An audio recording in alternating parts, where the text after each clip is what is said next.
Hola amigos, muy buenos días, bienvenidos a su programa Con Salud. Qué bueno que siguen las señales Suyapa TV, Suyapa FM Estéreo 102.1 y por nuestra plataforma digital de YouTube. Gracias por estar con nosotros. Hoy vamos a estar hablando de un tema muy interesante que a continuación se los presento. Ponga mucha atención, de repente usted podría ser una persona que lo padece y no se ha dado cuenta. Se los presento a continuación. Estaremos hablando de asma.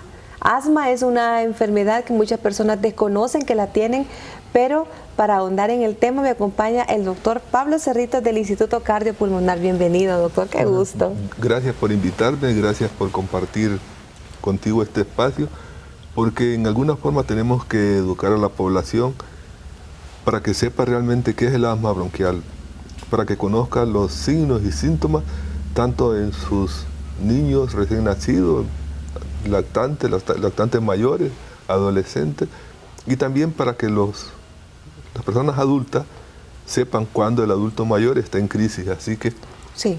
Gracias por esta invitación.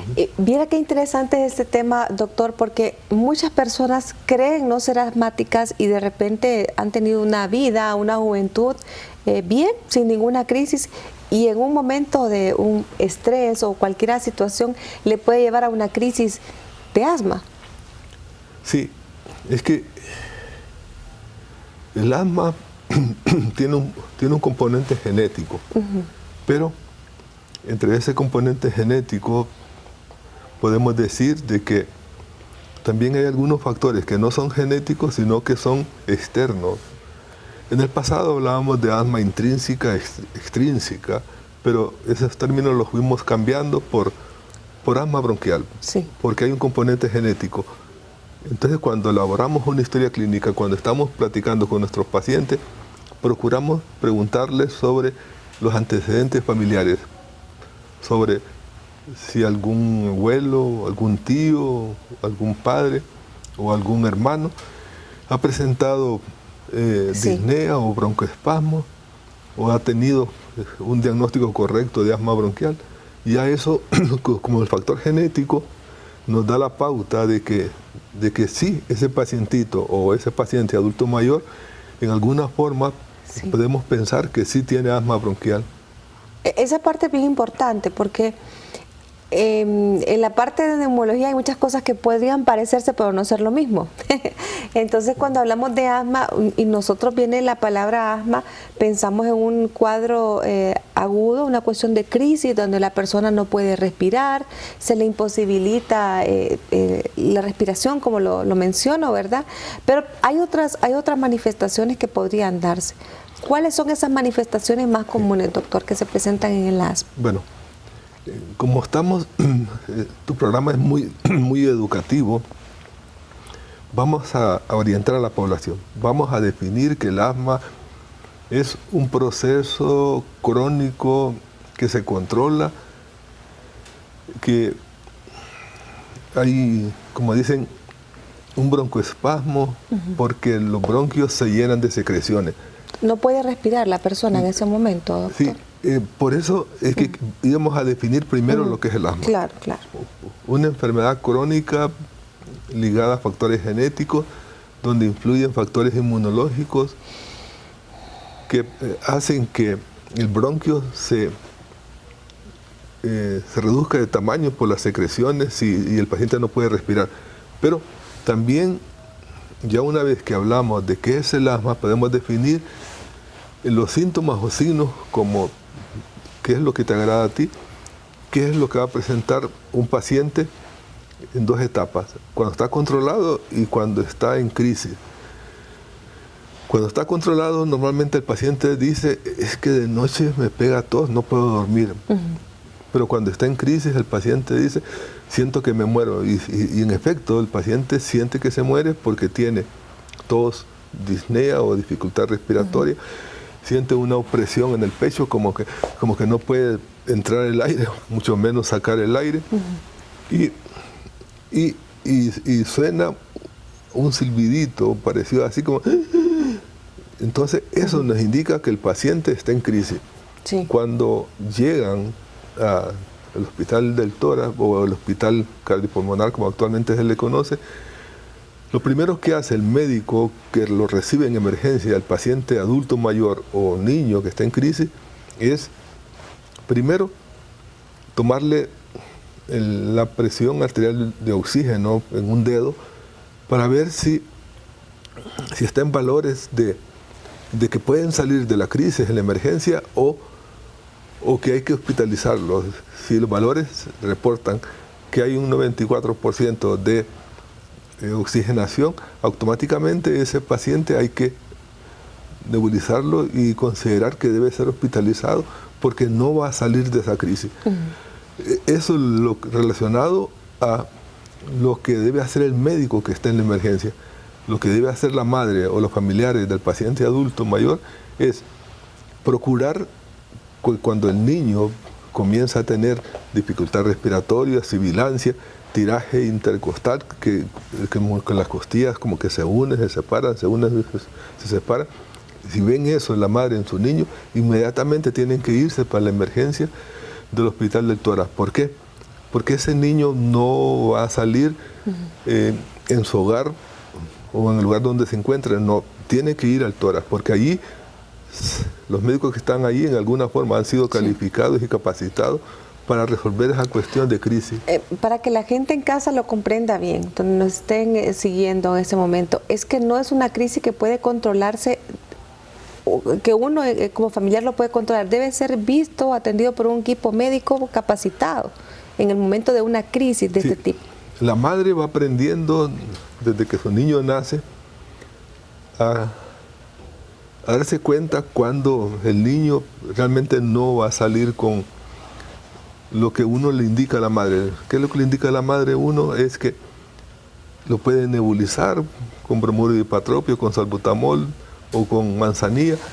La madre ha aprendido que le pone una nebulización o dos nebulizaciones durante un periodo, dejando 20 minutos durante 2 o 3 veces, y ve que el niño está con broncoespasmo y aleteo nasal y dificultad respiratoria, ella sabe que tiene que irse inmediatamente, ya sea para el Seguro Social, para el hospital de escuela o para el Instituto del Tórax, o dependiendo en el lugar en que se encuentra, si está en San Pedro Sula, al Catalina Rivas, al Seguro Social, y si está en otro lugar, dependiendo el lugar donde la madre tiene a su niño. Doctor, hay algo que las personas dicen, yo fui asmático o yo era asmático o mi hijo era asmático y se curó. ¿Es verdad esto o es que no han persistido las crisis?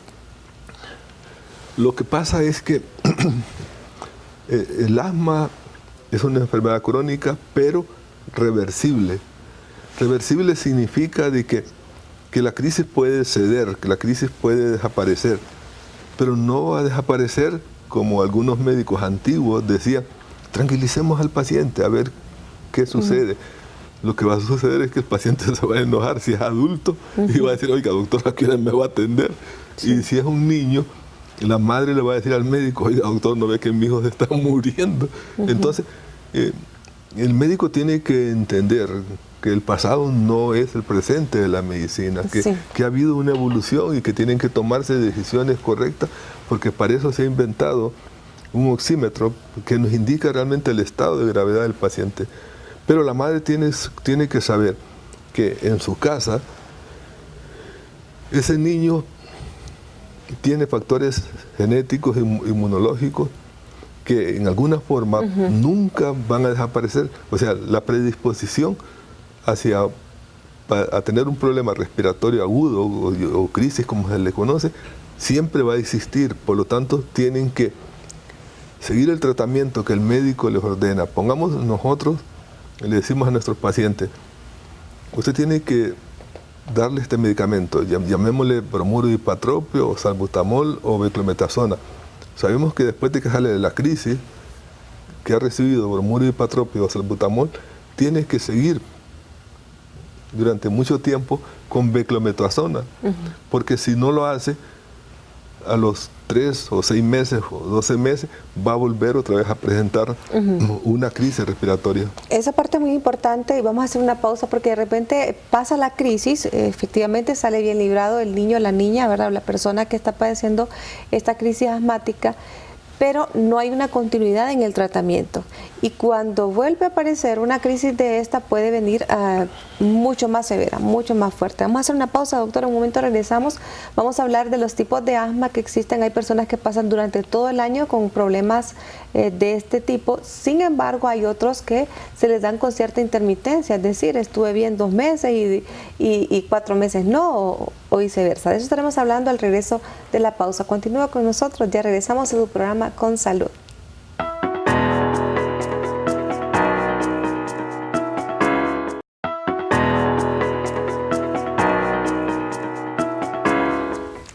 Muy bien, vamos a seguir hablando de este tema. Le invitamos para que continúe con nosotros durante 1 hora. No se pierda cada detalle de este interesante programa que es acerca del asma. Los tipos de asma, hay personas, como lo mencionaba en la pausa, antes de irme a la pausa, que hay personas que de repente pasan todo el año con complicaciones por causa del asma.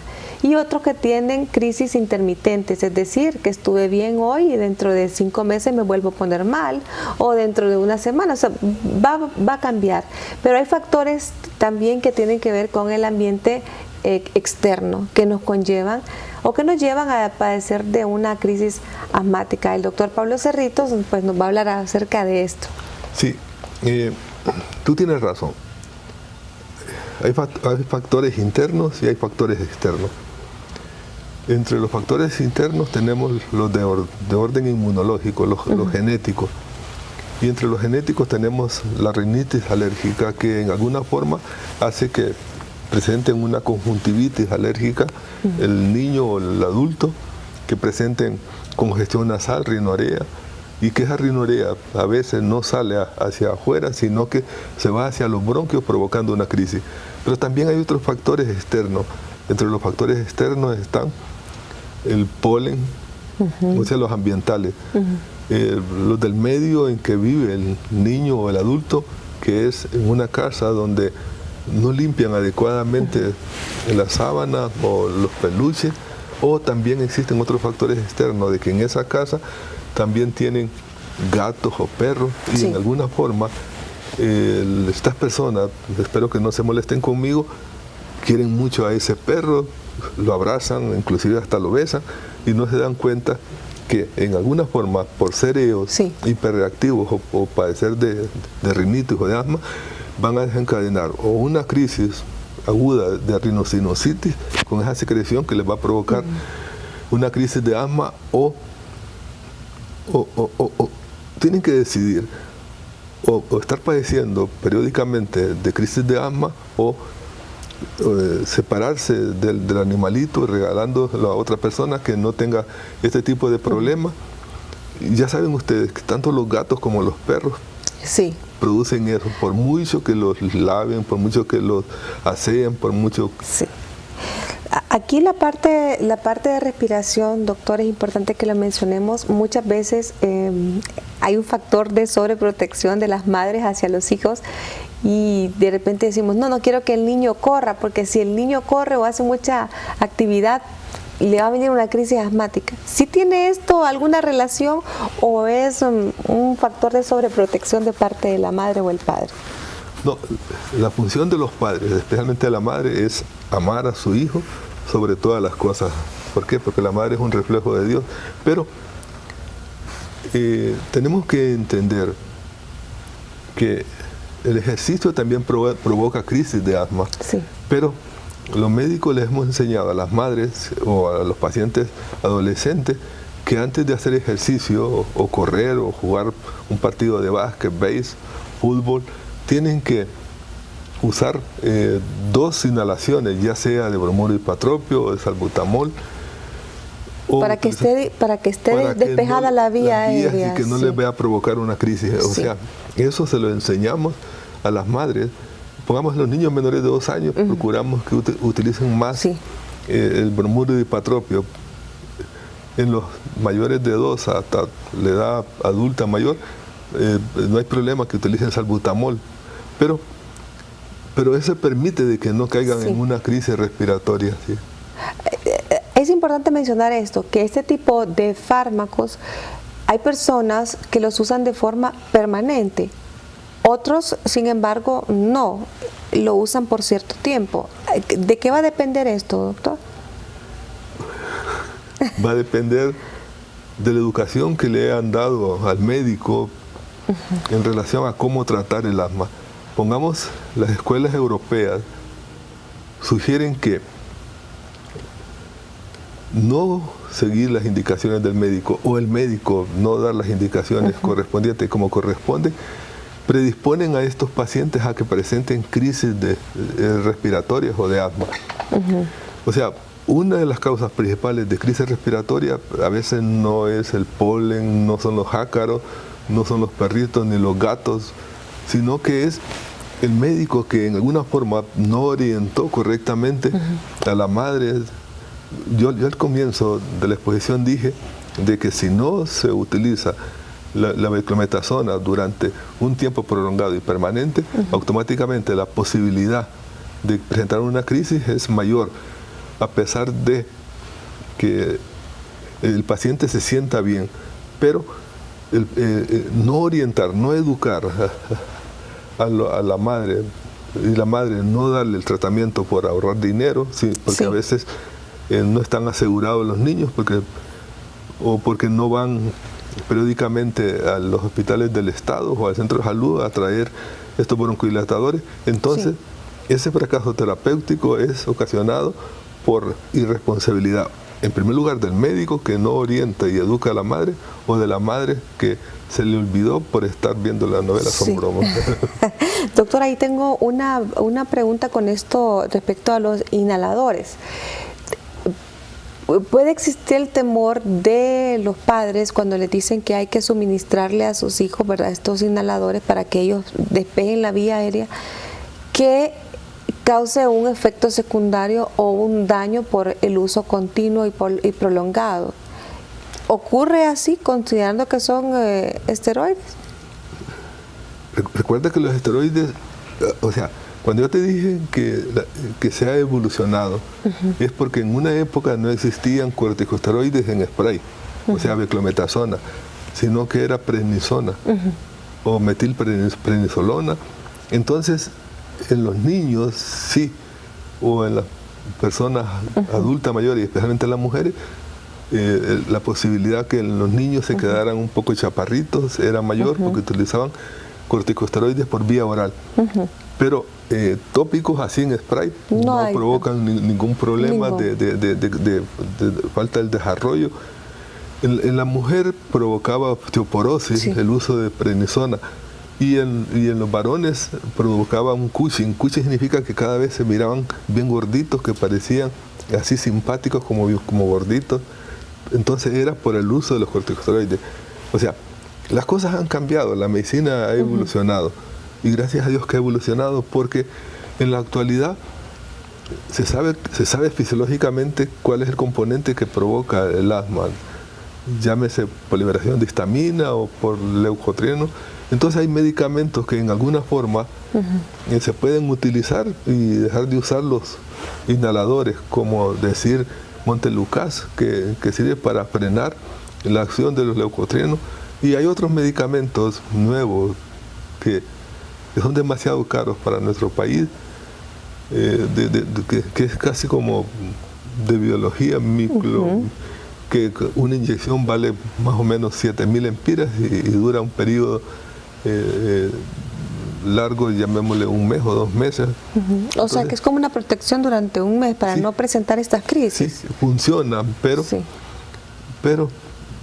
costosos. Son demasiado costosos para nuestro medio, nuestra sociedad, y únicamente en Centroamérica no se utilizan, pero se están utilizando en los países desarrollados, donde la gente obtiene mayor disponibilidad de ingresos económicos para poder comprar este producto y utilizarlo. Algo muy importante, doctor, tomando que hay factores internos y externos también, como lo decíamos, es que no se limita el tratamiento únicamente al tratamiento farmacológico, valga la repetición y juego de palabras, sino que también deben haber cuidados paliativos, es decir, evitar el estar expuesto, ¿verdad?, en lugares donde hay contaminación de este tipo, ¿verdad?, como decíamos, el polen, ácaros, polvo, ¿verdad?, humo. Un niño asmático, por ejemplo, no puede estar cerca donde están, bueno, ninguno en realidad, pero un niño asmático no puede estar cerca donde hay quema de algo, ¿verdad? De papel, de basura. Todo esto le puede conllevar a una crisis aun cuando esté con un tratamiento ya indicado por su médico. Sí, parte del tratamiento del asma es la educación que se le debe dar a la madre o al adulto. Entre esa educación está lo que usted dijo, evitar estar cerca de lugares donde están quemando algo, especialmente llantas o basura o otro tipo de quemas, como cuando por error queman un sector así como decir La Tigra o otros lugares. Ese humo en alguna forma si ya sabemos que va a desencadenar una crisis de asma a las personas que estén cerca de él. También hay otros factores externos que se educan a la madre, donde se le dice que a los peluches hay que, con un trapo húmedo, hay que estarlos limpiando para que no les provoque crisis a los niños. O evitamos, ¿verdad? También el comprar ese tipo de juguetes a nuestros niños que, si bien es cierto, pueden ser muy bonitos, muy hermosos, pero pueden causar un daño a ellos. Vamos a hablar al regreso de la pausa, doctor, de estas condiciones, por ejemplo, la bronquitis. ¿Van de la mano con el asma? ¿Es lo mismo? ¿Son cosas diferentes? Me lo va a responder al regreso de la pausa, así que usted continúe con nosotros. En un momento regresamos a su programa Con Salud. No nos cambie.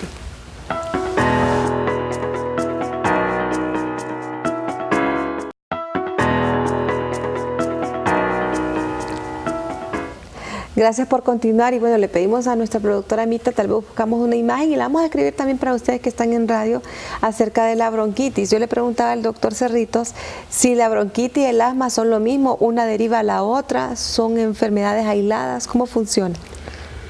Bueno, el asma es una, la bronquitis puede ser aguda o crónica. Es aguda cuando el paciente la adquiere por una infección mal tratada en la garganta o por un proceso viral que le ocasiona una bronquitis aguda.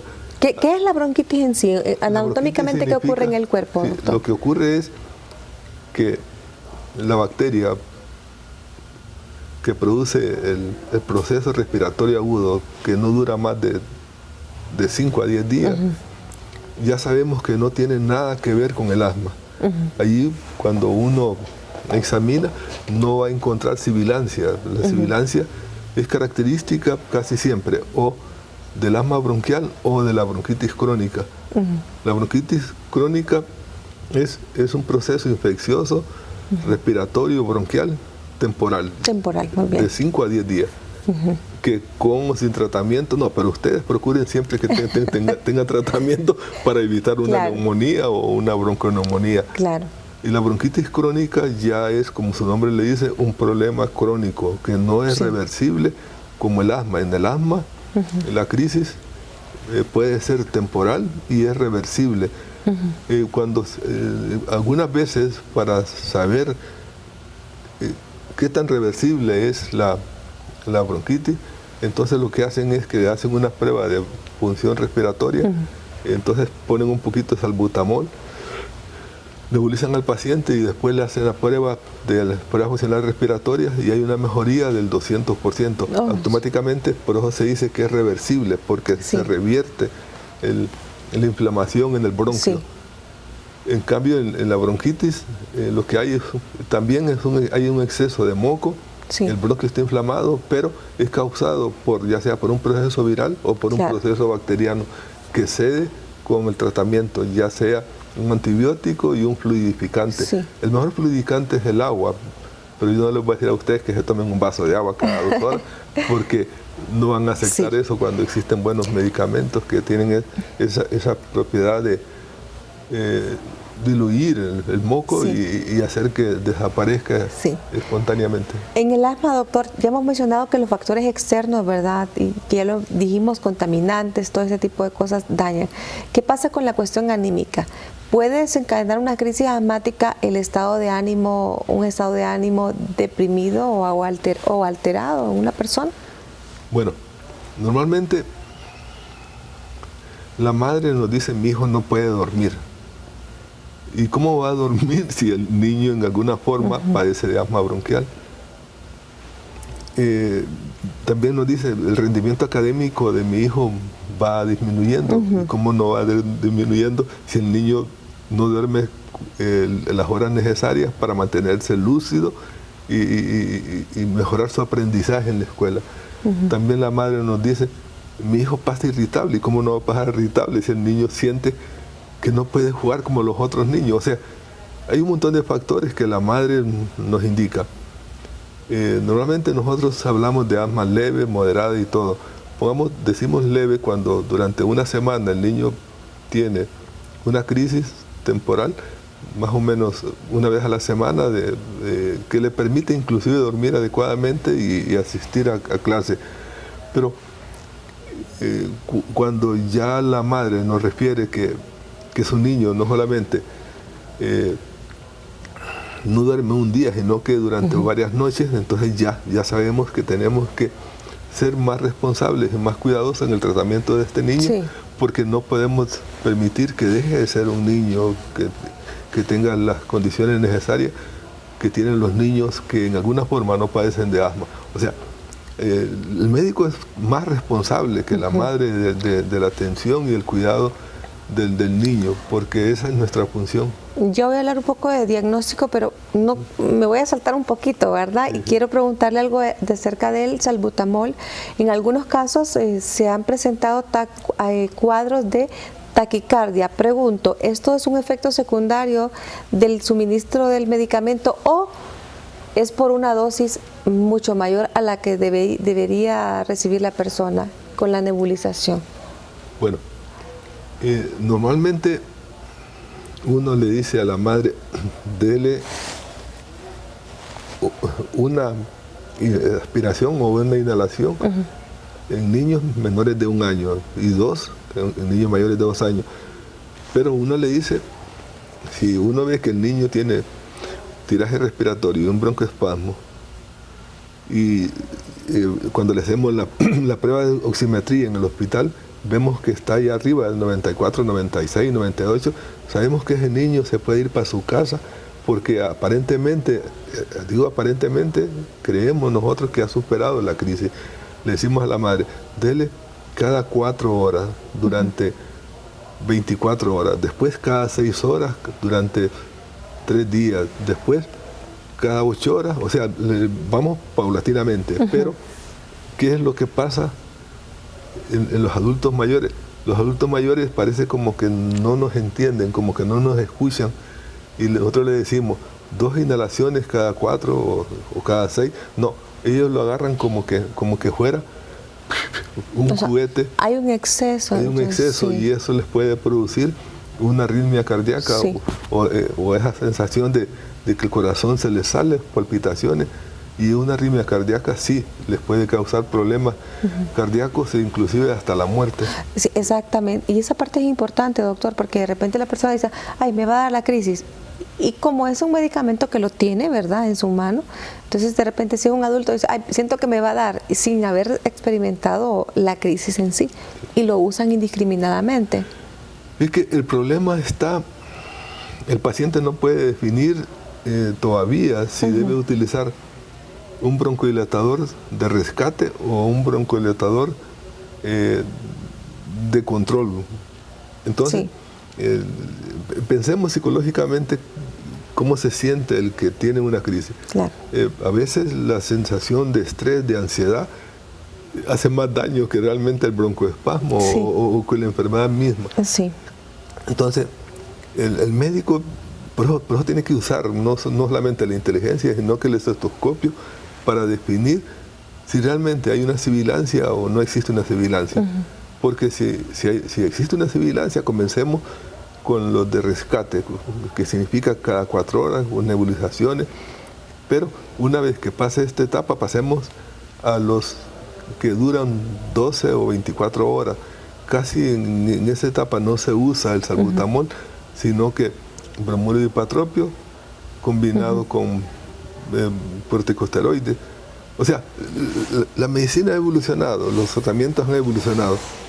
Gracias a Dios que el ser humano, como un reflejo de Dios, cada vez es más lógico y se presume que cada vez se preocupa más por los demás, siguiendo el principio cristiano, que quién es tu prójimo. Correcto. Bueno, doctor, vamos a hablar ahora de diagnóstico, que es muy importante. ¿Cómo realizan el diagnóstico para determinar que efectivamente es asma? Bueno, en primer lugar, cuando elaboramos el interrogatorio, nosotros preguntamos a los pacientes los antecedentes, si hay antecedentes familiares. Si hay, automáticamente la posibilidad de que sea un asmático es casi como del 90 al 95%. Después que hacemos la plática con la madre o interrogatorio para obtener información sobre los antecedentes familiares, entonces comenzamos a preguntar, cuando su niño nació, en los primeros meses, ¿cuántas veces lo llevó al hospital? ¿O cuántas veces fue donde el médico? ¿Qué le dijo el médico? Algunas madres dicen, no, es que mi hijo lo que tenía era una bronquiolitis. Nosotros no cuestionamos lo que el médico hizo de diagnóstico, pero sí sabemos que en alguna forma lo que tenía era una crisis. O también la madre dice, no, mi niño lo único que tenía era una hiperreactividad bronquial. Tampoco cuestionamos, porque hiperreactividad bronquial y asma son sinónimos. Lo que pasa es que cada vez tenemos que ser más prudentes, más discretos, porque no podemos permitir que las madres o los pacientes adultos le pierdan la confianza a otros médicos, porque la medicina, como evoluciona tan rápido, sabemos que los otros médicos también tienen que actualizarse, tienen que, como dicen, saber que ya casi no utilizamos el salbutamol, que utilizamos más el bromuro hipatropio. Cuando yo te platiqué de que los niños preferíamos utilizar el bromuro hipatropio, es por evitar lo que usted estaba diciendo, esa sensación de palpitaciones en el corazón, que en los niños es cierto, tienen más tolerancia que los adultos, pero aún así utilicemos mejor el bromuro hipatropio. Los niños no podemos utilizar medicamentos de 12, 24 horas porque no tienen la capacidad de aspirarlos, y ni tampoco tienen la capacidad de... O sea, tenemos que ser, como dicen, actuar de acuerdo a la edad de cada paciente. De acuerdo a la edad. Doctor, ¿se hace alguna placa de tórax para ver cómo está? Aparte de la clínica, que es muy importante, como usted lo menciona, ¿verdad? Esa investigación, si hay antecedentes o no. ¿Se realiza otro tipo de examen? Ya tenemos poco tiempo, pero hay que abordar. Sí, mira, la radiografía de tórax no nos indica nada, porque es un padecimiento reversible.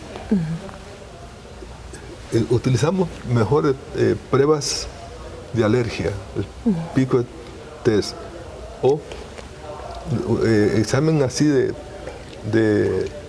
que se saca secreción nasal y se ve cuánto tiene de secreción nasal. Si hay eosinófilo, estamos pensando que hay una asma bronquial o una rinitis alérgica. O sea, todos esos factores los utilizamos más la cuantificación de eosinófilos en la secreción nasal. Utilizamos el hemograma, donde nos indica también que los eosinófilos están altos. La radiografía de tórax casi no nos revela nada, pero la utilizamos porque si tiene fiebre el niño, tenemos que descartar una infección agregada que podría ser una neumonía o una bronconeumonía. Así es.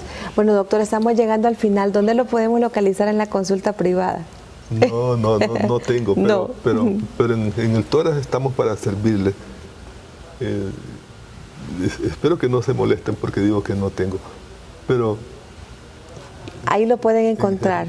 ¿En qué horario? Y cuando lleven una referencia. Esto es importante. ¿A qué horas se encuentra atendiendo, Estamos doctor? En las horas de la mañana. Excelente. Excelente, gracias, doctor. Gracias a ti por la invitación. Sí. Esperamos que toda esa información pues la pongan en práctica, ¿verdad?